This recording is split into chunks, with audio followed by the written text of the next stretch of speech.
well-known lady by the looks of it, and she's into transformation, cybernetics, and what the CIA and other people are doing with this type of material. Okay? This conference is turning out to be all sorts of things. Okay?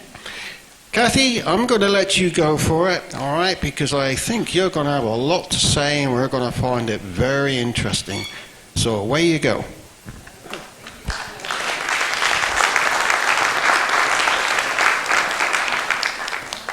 Okay, transhumanism, humanity, are we changing, is the question that's been asked around the conference, and I'm looking at some of the changes that may have been more contrived than we actually think. Transhumanism, it's sort of associated in our minds possibly with up-to-date, cutting-edge technology. It's possibly coming from the cybernetic movement, and indeed it was associated with the cybernetic movement. The person who actually coined the term transhumanism was Julian Huxley. He was a biologist, and he actually coined the term in 1957. Now, Huxley comes from a very influential family.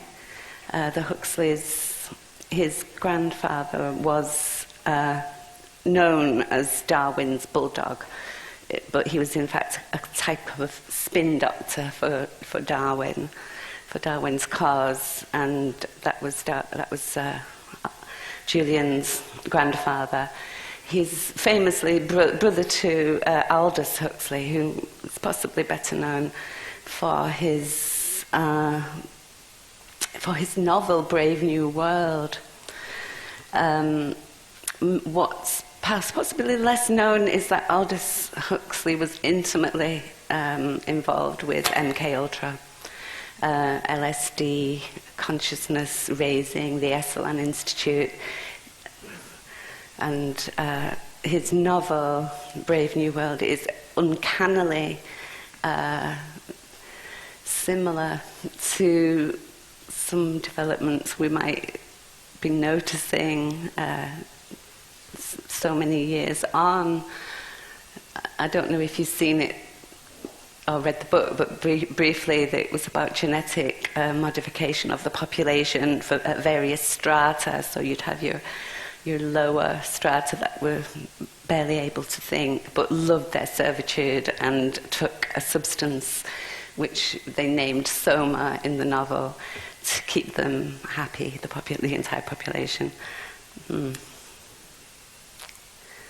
Now, Julian Huxley, I'm going to look at Julian because here in this talk I'm carrying on with the theme of my previous talk, trying to trace how MK Ultra was implemented in the UK, and it's actually a very wide topic. Although MK Ultra is known to have run pretty much rumoured to have stopped in the 70s, something undoubtedly took its place that had a different name. And MK Ultra is, I'm using in a kind of generic way to cover all the type of projects that were about brainwashing, manipulation, mind manipulation. And what's increasingly becoming obvious is that it was also about, MK Ultra was also about rolling that out on a massive scale on populations, not just the individual exploration of the mind and the control of the mind. So Julian was the Secretary General, the founder Secretary General of UNESCO, which was a very influential position in terms of rolling out policy and agenda over the entire world. Now, when he coined the phrase transhumanism, this is what he said: we need a name for this new belief. The human species can, if it wishes, transcend itself. not just sporadically, an individual here and there, but in its entirety. We need a name for it. Perhaps transhumanism will serve. So instead of the eugenicists simply talking about a one-world government, a new world order, here we have references to a consciousness transcendence, and yet in that subject area, in that capacity, and again a reference, transhumanism, to the possibility of technology being involved in this new movement, if you like. So what was Julian Huxley doing in Britain in the 1920s? He was a zoologist, and he was actively experimenting with animals, and he was associated with of interest to me, that Sir Joseph Barcroft, being on the editorial board of the Journal of Experimental Biology there, Barcroft himself was very much involved in Porton Down for many years, and head of the Biological Warfare Research Department, Sir Joseph Barcroft. And it was obviously a long association, because in 1943 he put his name to a letter to the Nature magazine alongside Julian Huxley again there. And the letter was about how pleased they were that minimum humans... hold on, I'll just read it.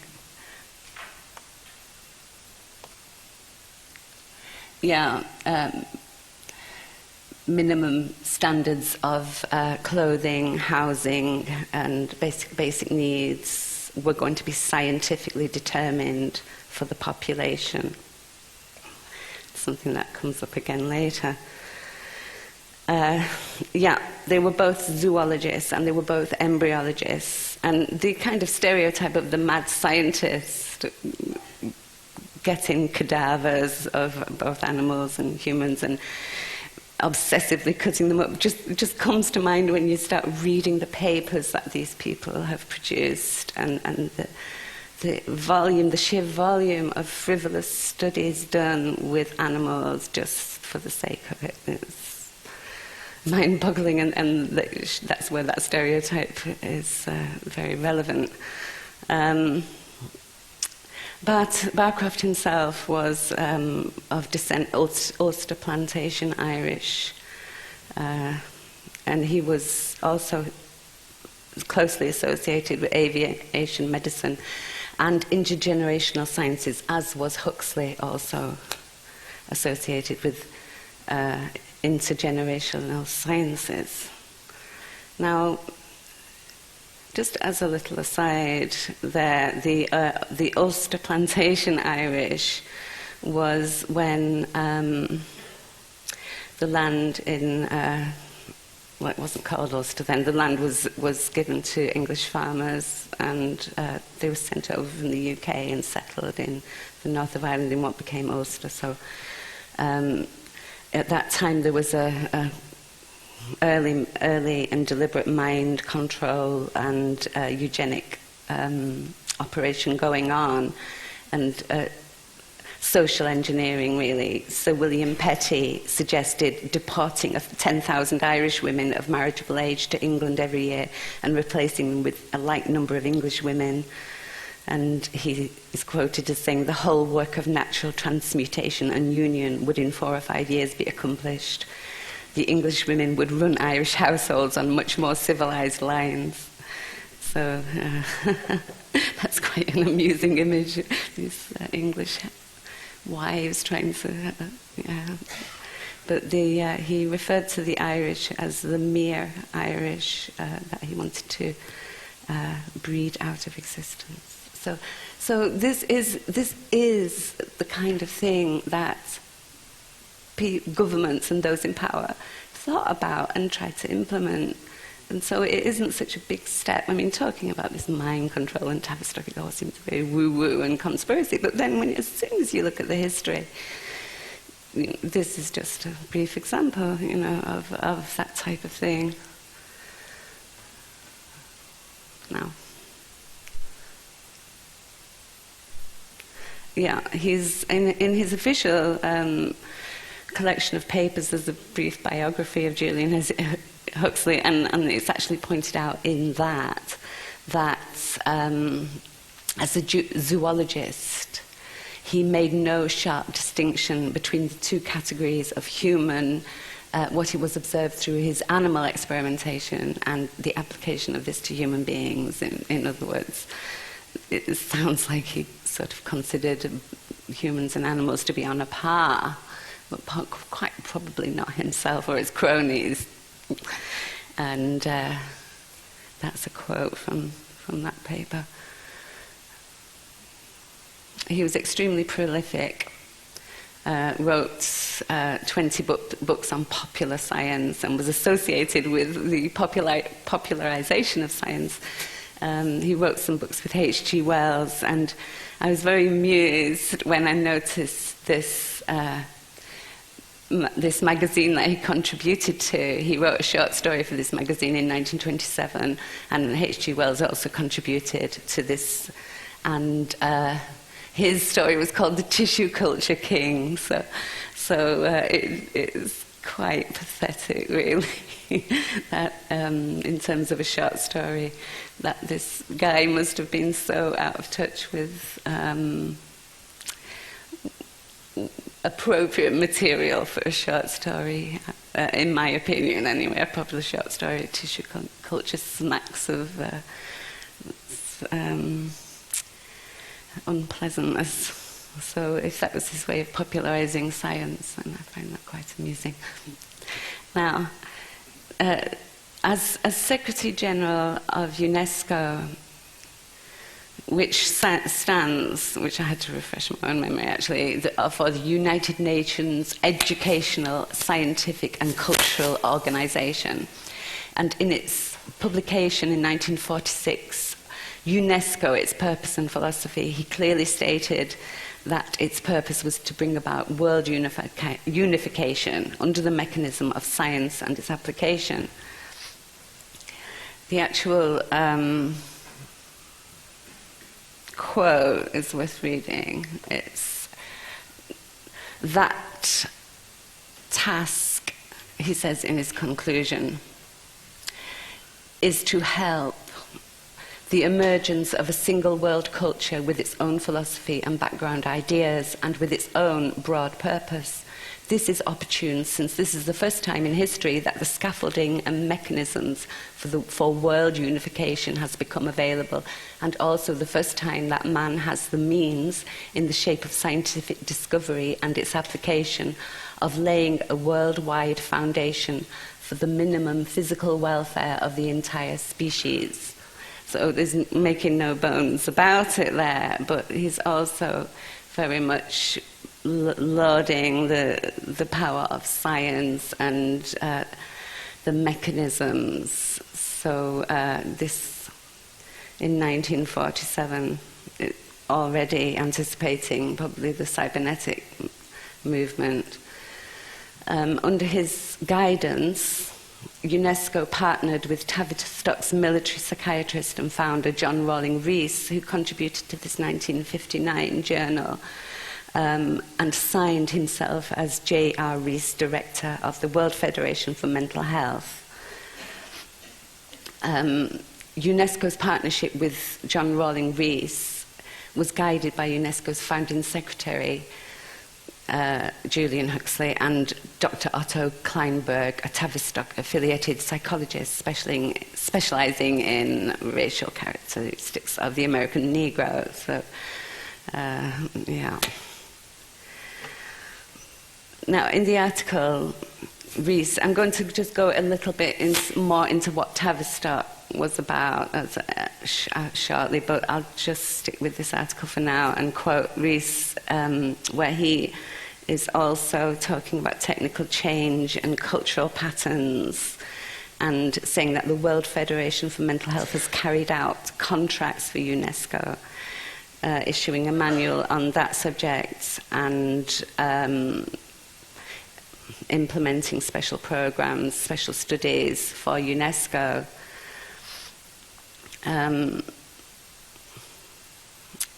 He also refers to the significance of child development and also moral and social problems.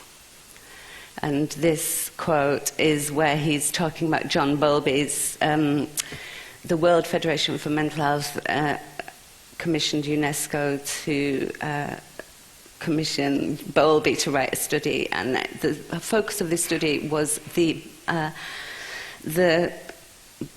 bond between the mother and the baby, and he was much taken with the effects of breaking that bond and how the child's personality would experience changes that were virtually irreversible. So we have this single world culture, we have Rees, and we have child development, and the agenda to address these issues began, or was continued, MK Ultra experiments informing what was being implemented by Tavistock, the National Institute for Mental Health, the World Federation for Mental Health, UNESCO, the World Health Organization, and the UN. And as Rees mentioned, child development was very important. Now, in 1953, there was a particularly interesting organizational study group, a conference, and it was called the Psychobiological Development of the Child in Geneva in 1953, and it was in fact attended by one of Sir Joseph Barcroft's pupils, William Gray Walter, who is pictured there with his own child and wife and the little robot that he'd been working on there. Now, this chap was working on little robots, and he was showing them at the World Fair in London, and they caused much amusement. He was quite a popular figure, he was quite well known, and these little contraptions would respond to light. And it was noticed that they were going up to women because of their nylons reflecting the light, and this was reported in the newspapers and so on. But what is really quite bizarre is that this chap, prior to doing this work with the robots, was performing psychosurgery on patients. He was working for the Burden Neurological Institute. So as well as doing his cybernetics, and he was combining the two. He was very prominent in encephalography, is that where you record the brain waves? I can never pronounce that word. Very well known for advances in that area. And these little robots were being programmed by him on Pavlovian responses, basically, conditioned responses.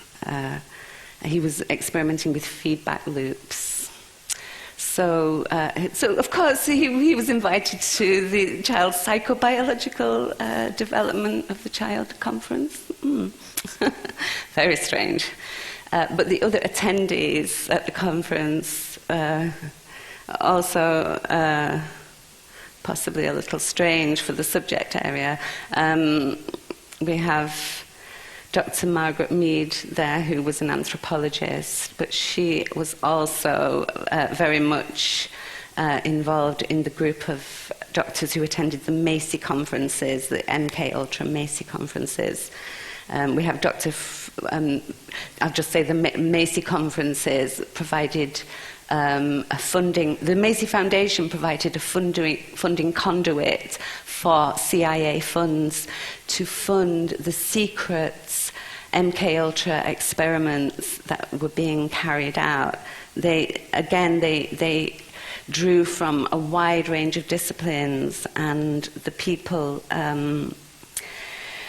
who went to those conferences were later found to have been carrying out LSD experimentation for the CIA, brainwashing experimentation by the CIA, and this on unwitting hospital patients, and in many cases who just happened to go into hospital for some random thing, and it was pulled into these studies, which in the extreme, for example, in Canada, Dr. Ewan at McGill University was literally wiping their minds with huge doses of LSD and ECT, keeping them asleep for up to 3 months, etc. So these experiments, these MK Ultra experiments, were very bizarre. And the other kind of weird stuff they got into was setting up two-way mirrors.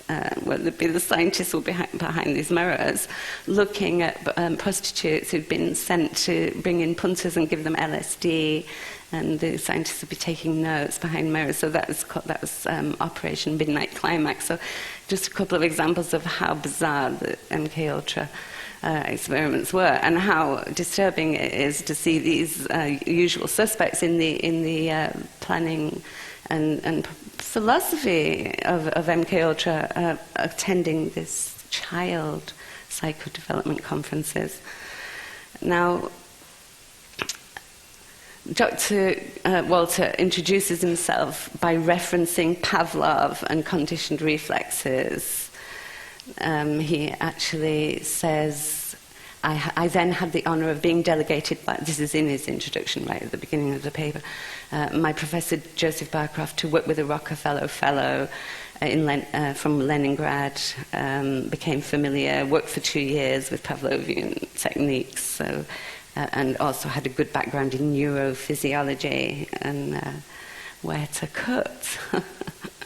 Yes. He said he was very impressed with the factors related to personality and, again, experimentation on both animals and man. So he was clearly now in the war, or during the war, he'd been applying his insights to the children who were being evacuated. So he was involved with these children who'd been evacuated, and he was applying his techniques here because he literally says that they found the application of physiological techniques to the separation, whatever he means by physiological techniques, selection and classification of these children was astonishingly valuable. And he says from that date his interest in hereditary environment and nature began, actually. So it's a very eugenic viewpoint, really, there. The nature-nurture debate was always being rolled out as an excuse why the undeserving poor shouldn't be accorded the same privileges as the elite.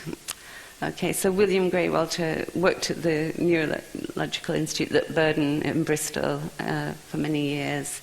He was a close colleague with Ross Ashby, and they had MK Ultra Tavistock connections, both associated and present at the first ECT and the first lobotomies in the UK, and both were cyberneticians. Ashby advocated blitz treatment in his journals. All his journals are available online. There's photocopies of them, and he was describing how really what you and Cameron have been doing as a viable method.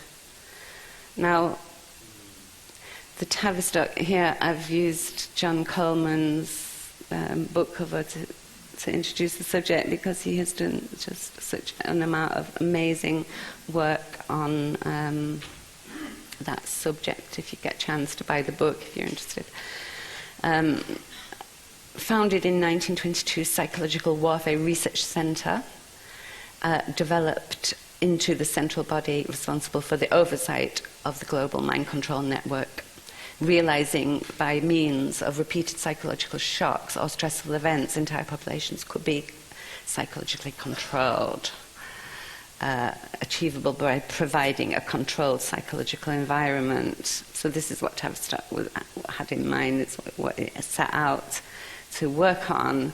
And in those days, they started studying shock right after the First World War, and many of the First World War soldiers were treated at the Maudsley Hospital, and a couple of the MK Ultra guys were also associated with Maudsley after the First World War, including Isink, Dr. Isink, Dr.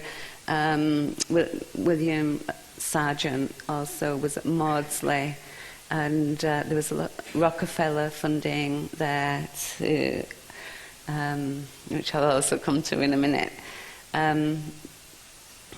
So they were dealing with shock, and again after the First World War and MK Ultra, they were also dealing with shock, but then they brought in LSD, because a very, very prominent feature of MK Ultra was LSD, and not just in individuals, but attempts to give huge numbers of people LSD. So this is the difference when you look at the early Tavistock stuff. We're talking about shock and psychology and psychiatry, and get a bit later, and in comes LSD. So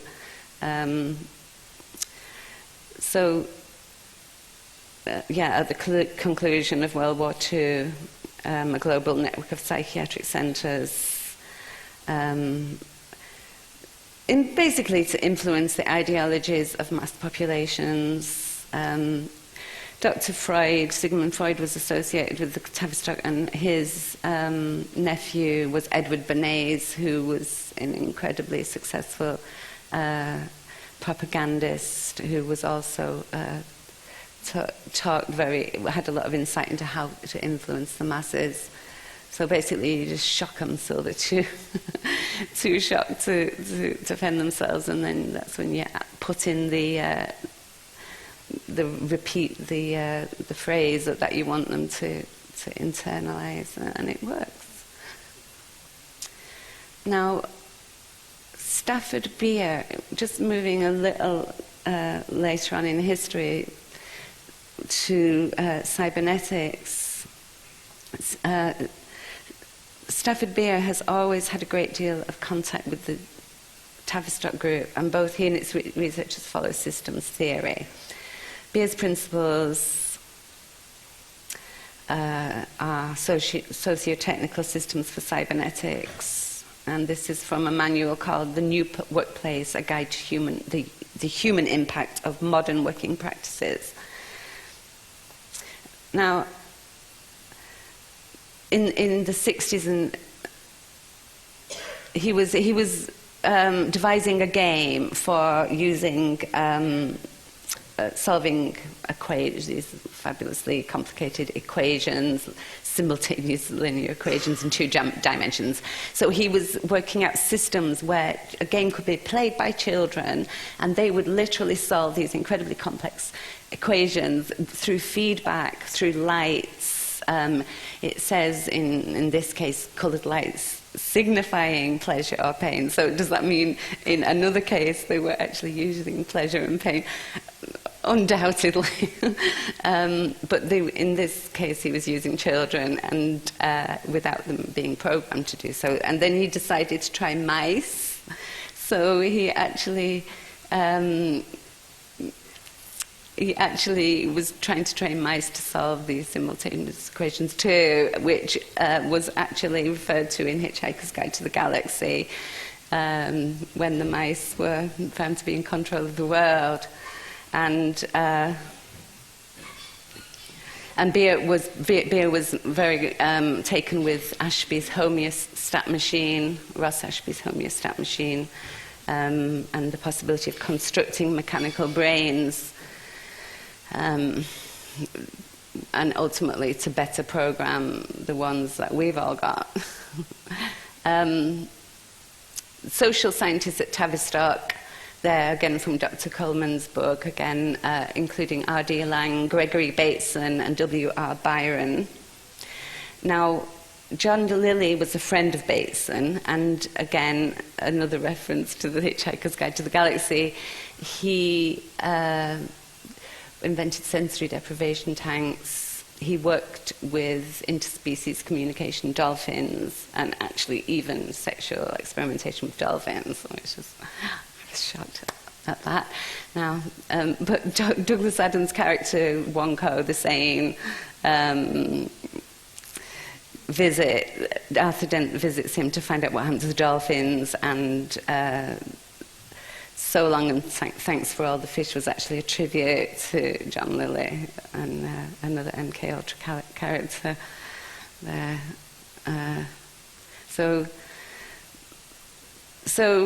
These experiments, the cyberneticians, Tavistock activities, they were very much permeating popular culture, bringing about enormous changes, as was LSD. So,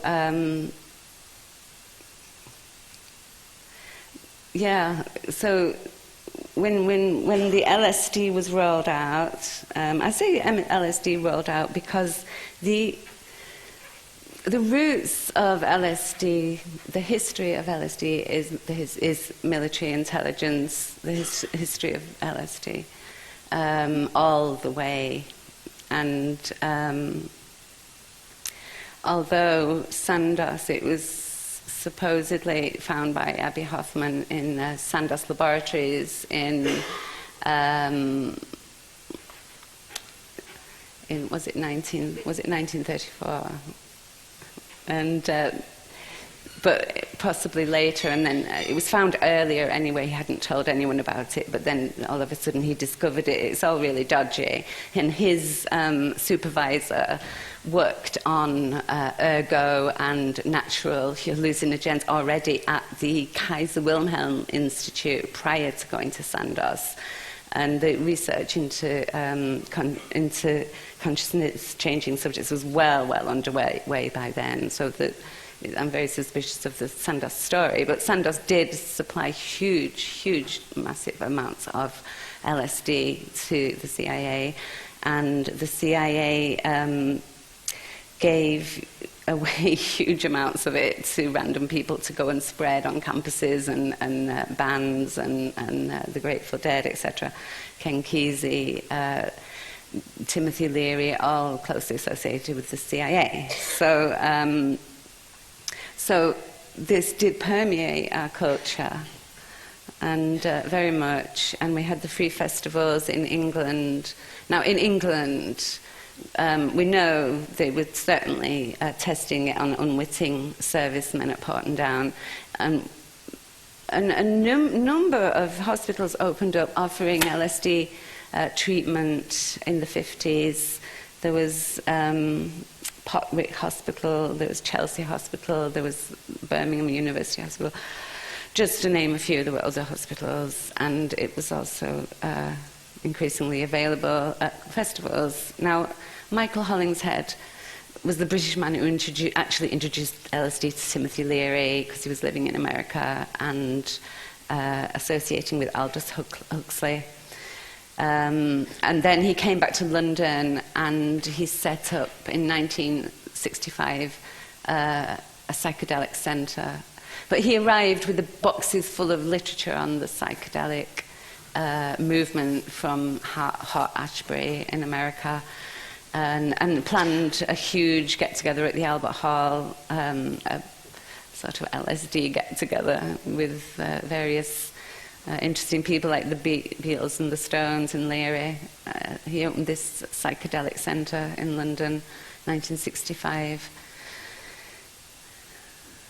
So yeah, there were people in the movers and shakers of this new sort of movement, this new culture, all taking LSD, and Roman Polanski there used to visit himself, comes up again later, all visiting this centre. London was really the place where this kind of culture was happening, although the festivals spread out. And in the London itself, lots going on. Similar in a sense to what was happening in America in the village. In London, you had alternative places like. Now, all these places, these alternative places, Release, which was a drug counselling place, which was squatting in Elgin Avenue in London, Bit, which was just down the road. There was a macrobiotic cafe further down the road, Westbourne Grove. There was the Portobello Road. All this was supposedly springing up in defiance of authority, and in some ways it was, and yet it was associated with Timothy Leary, it was associated with the CIA, it was associated with the chaps that had just come back from Hot Ashbury. We've got a dichotomy there, and I'm very curious about this. Now, I mentioned quite a bit in my last talk that what I was talking about related to my research started by researching my own experiences, and so the research on Joseph Barcroft, Portendown, etc. came from names that my parents had mentioned. And again, when I was looking at the later scene, the later MK Ultra scene, I started again by tracing some of my own movements. So I ran away from home at 15. This is where I went, to the BITS information service. So I thought, right, let's have a look at that. What's that about? And it was started by a couple of the people involved were starting with the two Nicks. There's Nick Albury and Nick Saunders, so I'm going to look at those guys too. Now, at that time, Nicholas Albury, they declared a free and independent state of Frestonia on a number of squats called Freston Road, and a road called Freston Road. And the inhabitants of this squat, there were gardens in the centre, they just used to walk around naked. It was so out there. They actually printed their own stamps, and they demanded recognition as a free state. So lots of stuff going on there. Now, the other Nick Albury, he was the founder of the Institute for Social Inventions, and these are the people who were supporting him there. I've highlighted a couple, Peter Parker, and again Stafford Beer there was supporting his organisation. Now, the Institute for Social Inventions, again, it seems like a very cool organisation, helping people to even get funding for little projects, for getting their inventions out there. You know, it all sounds jolly good. And Saunders went around the country with a horse-drawn caravan, and their son was born in the caravan. And again, all good stuff. And yet, again, as I say, this associated with Tavistock. She went on to become published by Tavistock when she started the National Death Centre, his wife. And yet they tried to sue BP because of the lead content in petrol. So I think what we're seeing here is again the dichotomy of environment versus humanity. I think ecology has been used as an excuse for controlling people. So we're told, lead is harmful, and it is, and we all want our environment to be great, but we don't all want to be controlled and rigidly controlled, just with that being used as an excuse. So that seems to be some of the thinking behind rolling out this, what's been described as an archaic revival, the hippie movement. Could be to whip up alarm about the environment in order to use the environment as an excuse to for a one world government, let's all get together and save the environment. Now we have to have one government because it's a crisis.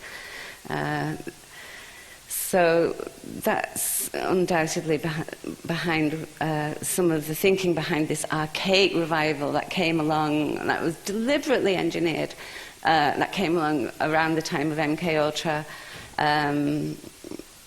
Guys suddenly turned up in fringe jackets and Indian headbands and started living in teepees, and it was wonderful. I mean, it was the way to get in touch with old knowledge, ancient skills, the sort of thing that we don't really want to lose as a species. We don't want to lose our being in touch with the earth and how to survive on the earth. So again, it was very much associated with the CIA and LSD and MK Ultra, but again, it wasn't a bad thing. So Albury, again, there he actually authored several books with Tavistock's R.D. Laing. He dropped out, went to Hart-Ashbury, attended the Windsor Free Festival with Saunders, Siderall, Wally Hope, luminaries from a group known as the Albion Free State, produced their own alternative newspaper, and even sued the police after the Windsor Festival was broken up quite brutally. Now, I actually remember seeing the guy when I was 16, 17, going around festivals, seeing the teepees, and you know, I'd just arrived and I couldn't really afford those wonderful handmade ethnic clothes, so I didn't look like a proper hippie, but on my Afghan coat, because I was a bit poor. You know, these sort of, the more archaic you looked and the more sort of authentic, probably the more money you had to spend on that image. I didn't know you would get that at the time. But there he was. No, and he seemed like a really, really nice person. He went to work at BIT with the Nicholas Saunders. Now, Nicholas Saunders wrote Alternative London. And Alternative London was this great guide to London where you could, it had bits of advice. It told you where all the alternative places were, where things were happening, where music was happening, what to do if you had a bad trip, where to go if you needed to crash out, etc. And in some ways it was very similar in idea to the whole Earth catalogue in America. And that's what he was involved with. He opened Neal's Yard Cafe and Whole Food. The Whole Food movement was all associated with this too. Now here's the two Nicks on, this is Nick Albury's autobiography. And this, in fact, I think I've labelled them on the next picture. Yeah, here we go. There's Nick and Josephine, and there's Saunders. And I saw this picture when I was in London in the 70s. I just thought it was absolutely wonderful, you know, that civilization could be sort of given the sort of, well, given the finger, if you like, and so we're here, we're doing what we want, we're free people, I thought that was absolutely wonderful. I thought this picture was wonderful, that they'd done this in Piccadilly and brought a goat with them. And I must admit, I've always aspired to many of those principles in the whole Earth catalogue, and getting in touch with the land and organics and being an Earth mother and so on. That has been my life. So when I discovered the intervention of military intelligence in that setup, I was shocked, really shocked. So here's the other Nicholas Saunders. Unusual associations. I mean, you don't want to sort of, you know, bring these people down, and I don't intend to. We've all sort of done a variety of stuff, but this chap was actually once a member of the Process Church, which is the church that Charles Manson was involved with in the US. Charles Manson, also undoubtedly an MK Ultra experiments. It all fits in where he was in prison, things he said and so on, and he was involved in this process church. So this is possibly the dark side of all this consciousness raising, is this kind of draw towards Satanism. I mean, there's no question that things needed a shake-up. Whenever I see all this stuff about the Frankfurt School and promoting aggressive feminism and breaking up families and undermining the values of the Christian church, and well, they undoubtedly needed a shake-up. So I always think, well, that's not necessarily a bad thing. So you've always got this ambivalence in these things. So, Satanism. His father was the director of the London School of Economics, which is really eugenic, very much associated with eugenic research. The London School of Economics, so many of the huge national surveys were administered there. The Santa Dame member, Santa Dame, that was in Amsterdam, where hallucinogens are accorded, and in this case ayahuasca, accorded a mystical properties, and very long rituals where the ayahuasca is taken and mystical heights are reached. These hallucinogens, LSD, has even been accorded mystical properties.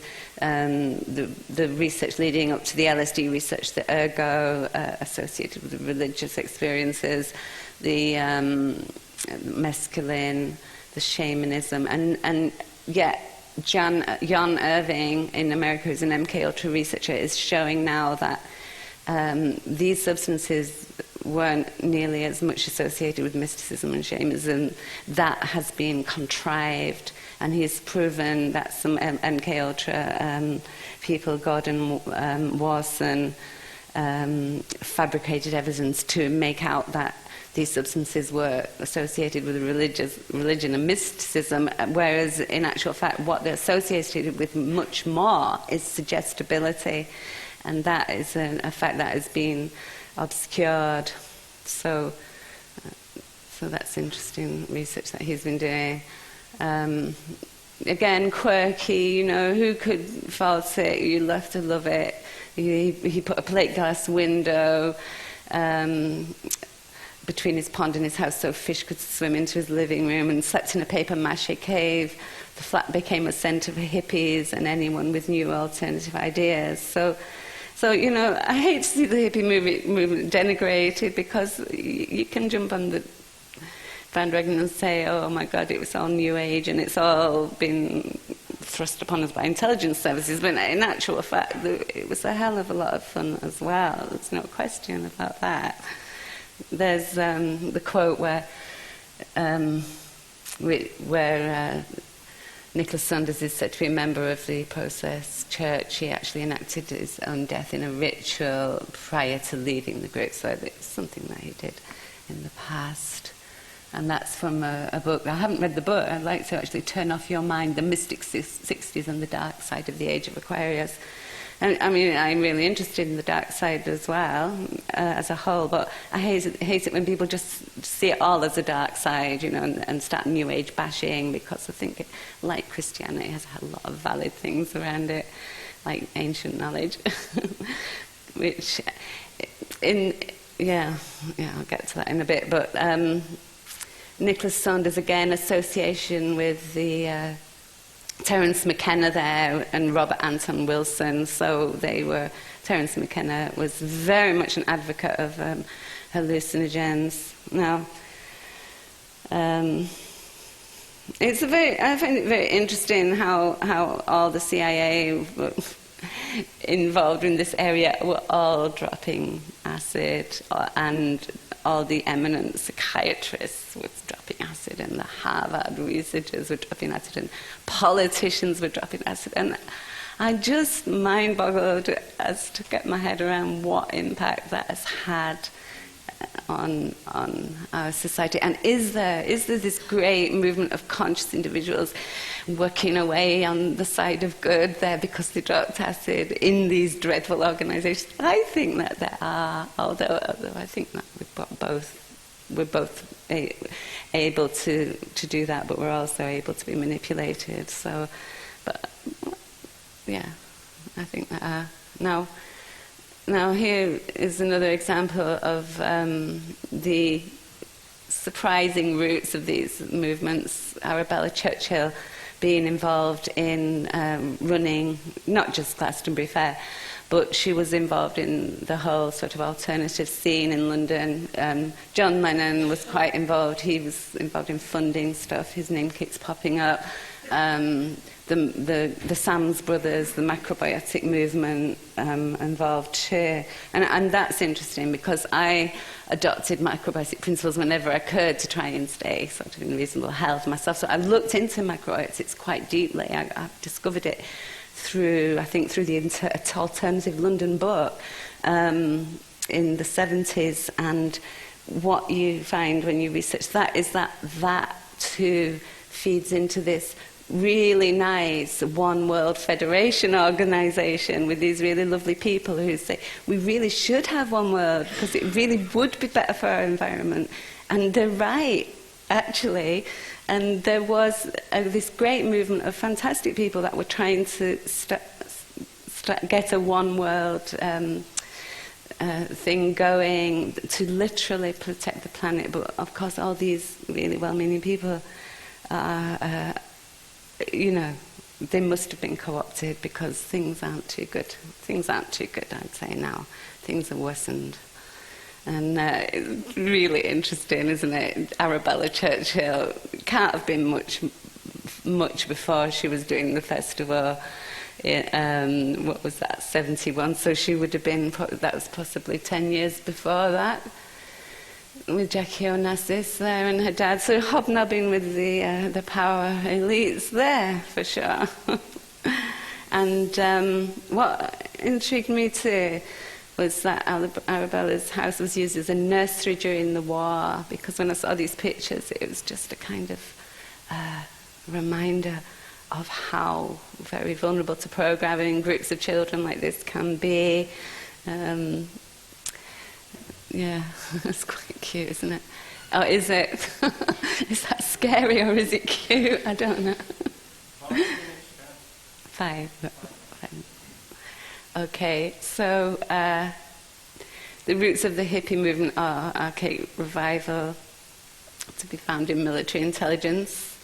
In the UK, festivals beginning with the involvement of the offspring of the privileged and powerful. The shamanic cover story, the shamanic religious aspect of hallucinogens being pushed. It's this has really just brought me to the questions now that I'm absolutely fascinated to ask. Now I'll tell you now before I start researching it what I think, and this is what I think. I think that they brought out all this, they let the macrobiotic movement develop. They brought people into the House of Congress to talk about macrobiotics. Macrobiotics went into the United Nations, did the food, acknowledged to be the way to go. They brought out the Whole Earth Catalogue, How to Live in the Woods, the hippies, and then I think they set it all up to knock it down, so that people would vie away from it, and they would, oh no, that's hippie, that I'm not going to be like that, that's hippie. No. It was set up to be given a bad press, those dirty, evil hippies, Charles Manson and all that business. I think that they did that because they knew how much power was in that ancient knowledge, in those whole food movements. They knew how much power was living in the cabin in the woods.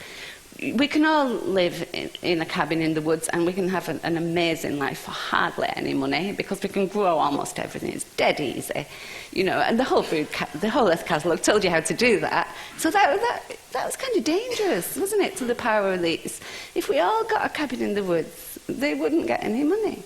This is my theory. So they let all these people do all this, and then they associated it with evil, with Manson, with Polanski. Now there's Polanski again. His appearance there, supporting Nicholas Albury, and visiting London, visiting Michael Higginson, was he called? The guy that set up the World LSD Centre. You know, movers and shakers, Hollywood. You know, the capacity there was to set it all up on a mass scale and then knock it all down on a massive scale. So that's my conclusions. That's my hypothesis, and I think that's the subject for my next presentation. Has anyone got any questions at this point? Okay. Thank you for that, Cathi. Give the lady a round of applause. Thank you.